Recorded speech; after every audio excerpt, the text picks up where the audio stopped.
போக்குவரத்து தொழிற்சங்கங்களுடன் மீண்டும் பேச்சுவார்த்தை நடத்த வேண்டும் என இபிஎஸ் வலியுறுத்தி இருக்கிறார். இது குறித்தான மேலும் விவரங்களோடு இணைகிறார் செய்தியாளர் ராஜேஷ். விவரங்கள். வணக்கம்.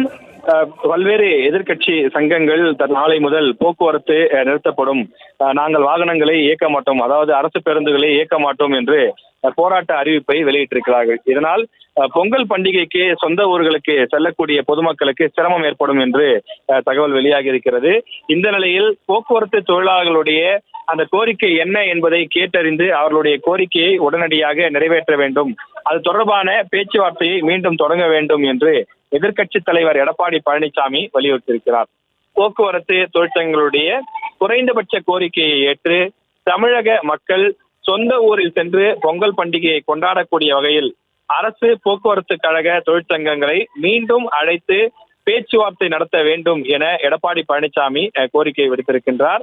ஓய்வு பெற்ற தொழிலாளர்களுக்கு 96 மாதங்களுக்கு மேலாக ஓய்வு தொகை என்பது நிலுவையிலே இருக்கின்றது. அகவிலைப்படி உயர்வு உள்ளிட்ட பல்வேறு கோரிக்கைகளை வலியுறுத்தி அவர்கள் வேலை நிறுத்த போராட்டத்தை அறிவித்திருக்கிறார்கள். இப்படி இருக்கக்கூடிய சூழ்நிலையில் இன்னும் சில தினங்களில் பொங்கல் பண்டிகை வர இருக்கின்றது. எனவே பொங்கல் பண்டிகையை ஒட்டி தமிழ்நாட்டில் இருக்கக்கூடிய அனைத்து மாவட்டங்களுக்கும் பொதுமக்கள் பயணப்படுவார்கள்.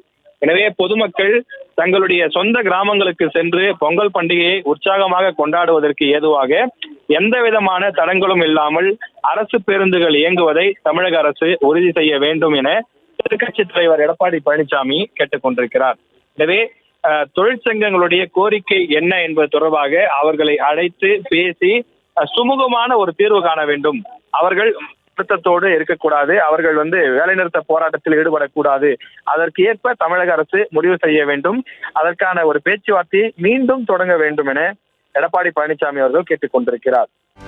செய்திகளை உடனுக்குடனும் துல்லியமாகவும் தெரிந்து கொள்ள சப்ஸ்கிரைப் பண்ணுங்க.